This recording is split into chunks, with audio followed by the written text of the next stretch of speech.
Kesaksian Sandera di PBB, tidak ada warga sipil yang menolong saya.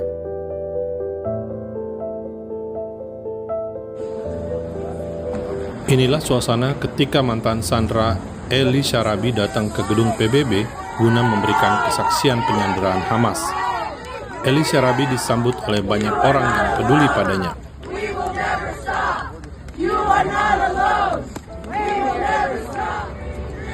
Kesaksian ini membuktikan Hamas adalah penjahat kemanusiaan yang tidak boleh berkuasa di Gaza. My name is Eli Syarabi. I'm 53 years old. I've come back from hell. I used to live in Kibbutz Be'eri with my British-born wife, Lian, and my daughters, Noya and Yahel. It was a beautiful community. We were all passionate about creating the best life for our children and to our neighbors. At 16, I left Tel Aviv for Be'eri, seeking a peaceful home, away from the concrete city. I found a loving community and knew I would raise my family there. Many asked why we lived near Gaza, but to me, Be'eri was heaven. Lian came from Bristol, UK, as a volunteer. She was meant to stay a few months, but she met me and we fell in love. We were married for 23 years and had two wonderful daughters and a dog, Mocha.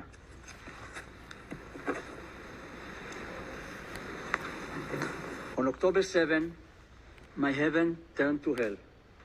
Sirens began. Hamas terrorists invaded, and I was ripped away from my family, never to see them again. For 491 days, I was kept mostly underground in Hamas terror tunnels, chained, starved, beaten, and humiliated.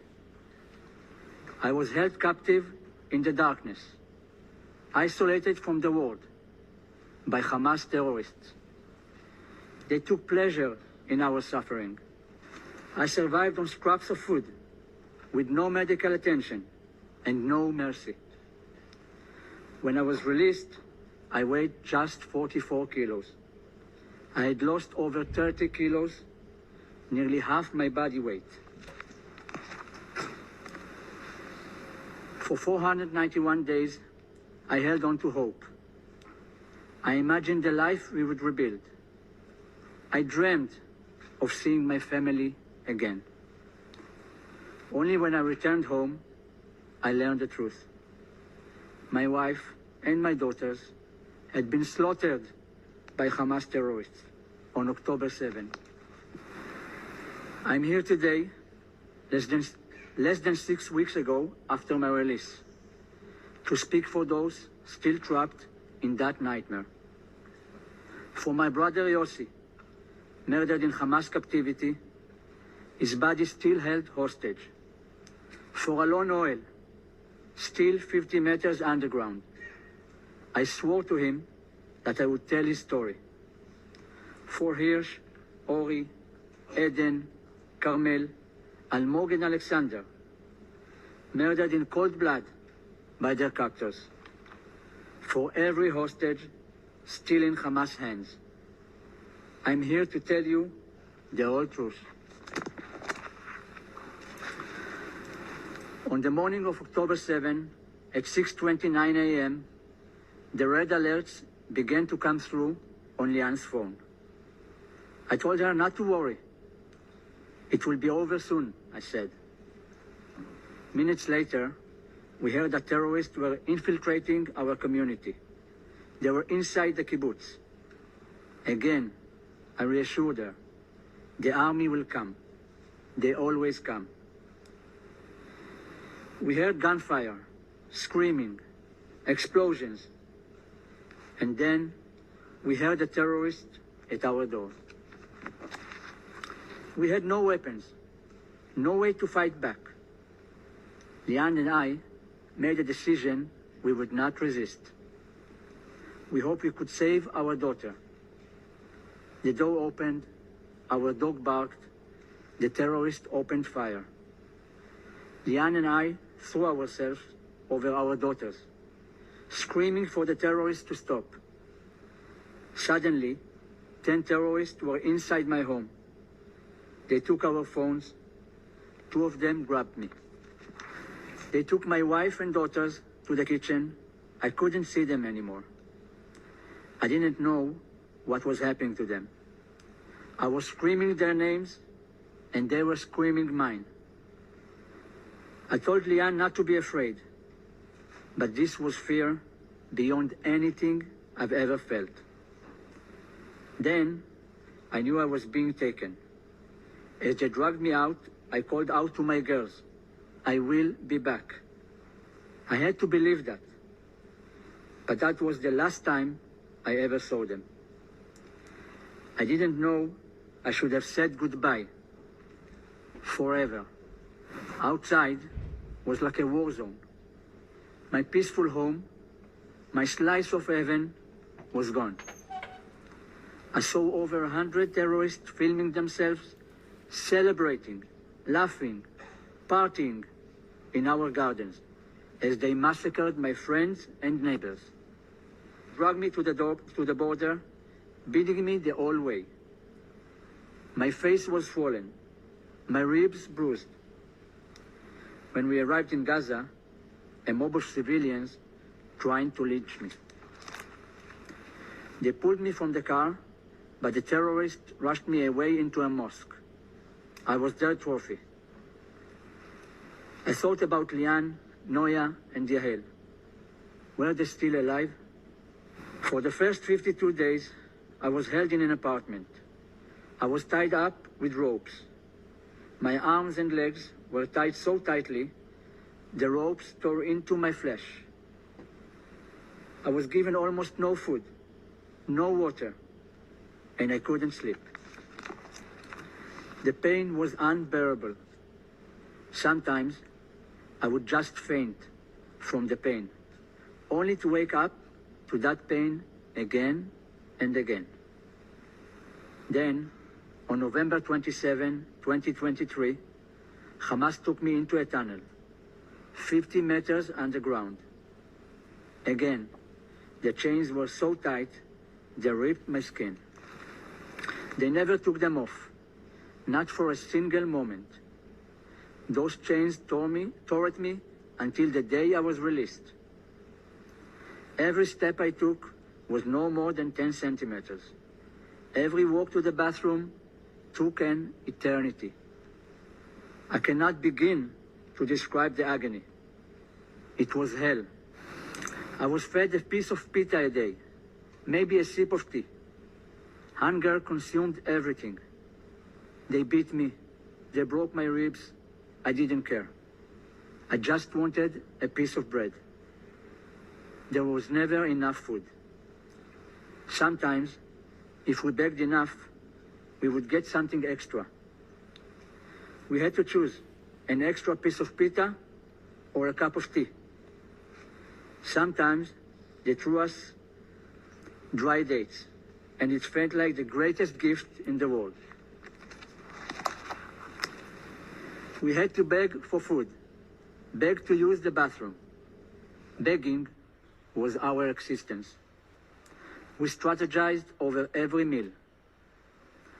One day, I cut myself with a razor, just to make them believe I was injured. I collapsed on my way to the bathroom so they would think I was too weak and encourage them to give us more food. It worked. They gave us more food. We survived of those small victories. For months, we lived like this. I stopped counting the days. Living as a hostage, you don't know how the day will begin, nor how it will end. Whether you live or die.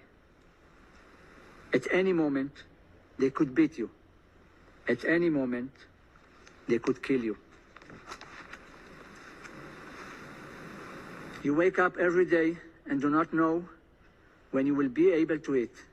It could be 12 p.m., 5 p.m., 11 p.m. This would be the only meal we would have. You hope and pray that there will be no surprises with the captors. You think about how desperately you want to shower, we only got one bath a month with half a bucket of cold water. Toothpaste, toilet paper, forget it. Psychological terror was constant. Every day they told us, the world has abandoned you. No one is coming. By the time I met Alon Ohel, who is now 24 years old, we had already endured terrible captivity. We relied on each other for survival. Alon is a very talented pianist, and I remember how he would pretend to play the piano on his body to keep himself sane.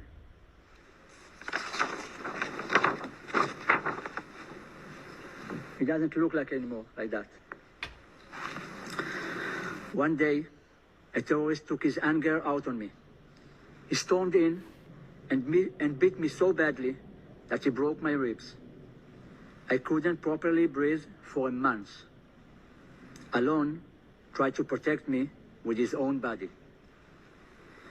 You couldn't believe how lucky I felt when Alon told me he had saved one painkiller pill. He gave it to me to get through the night. Alon still has shrapnel in his right eye from the day he was kidnapped. He never received medical care.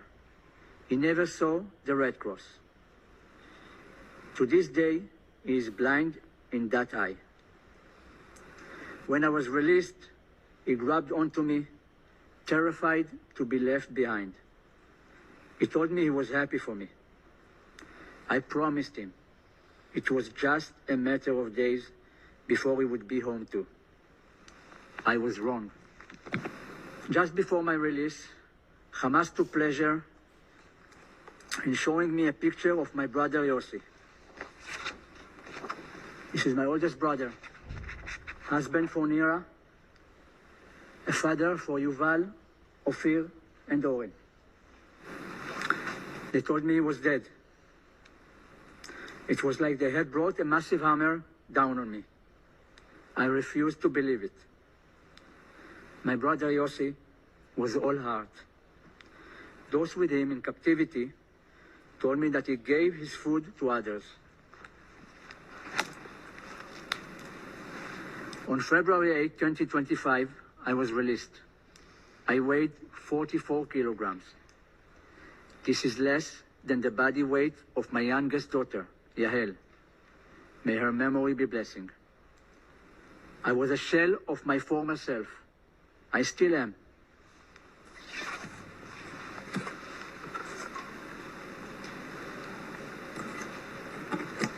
I couldn't believe how I looked. I stood at that Sikh Hamas ceremony, surrounded by terrorists and a crowd of so-called uninvolved civilians, hoping my wife and daughters were waiting for me. At the handover, I met a representative from the Red Cross. She told me, "Don't worry, you are safe now." Safe? How could I feel safe surrounded by terrorist monsters? Where had the Red Cross been for the past 491 days? Then I arrived home. They told me my mother and sister were waiting for me. I said, "Get me my wife and daughters." And that was when I knew. They were gone. They had been murdered.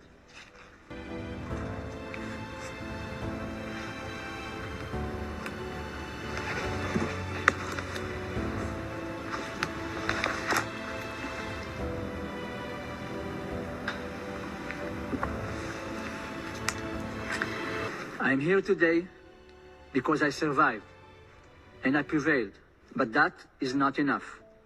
Not when Alon Ohel is still there. Not when 59 hostages are still there. Right now, Alon is trapped underground, alone, surrounded by terrorists who torment him. He doesn't know if he will ever see his mother, father, his entire beloved family again. I will not leave him behind. I will not leave anyone behind. Their time has almost run out. I'm here before you now to give my testimony and to ask, where was the United Nations? Where was the Red Cross? Where was the world? I know that you discussed the humanitarian situation in Gaza very often. But let me tell you, as an eyewitness, I saw what happened to that aid. Hamas stole it. I saw Hamas terrorists carrying boxes with the UN and UNRWA emblems on them into the tunnel. Dozens and dozens of boxes, paid by your government. Feeding terrorists who tortured me and murdered my family. They would eat many meals a day from the UN aid in front of us, and we never received any of it. When you speak of humanitarian aid, remember this. Hamas eats like kings, while hostages starve. Hamas steals from civilians. Hamas blocks aid from reaching those who truly need it. 491 days. That is how long I starved. How long I was chained. How long I begged for humanity. And in all that time, no one came. And no one in Gaza helped me. No one. The civilians in Gaza saw us suffering. They cheered our kidnappers. They were definitely involved.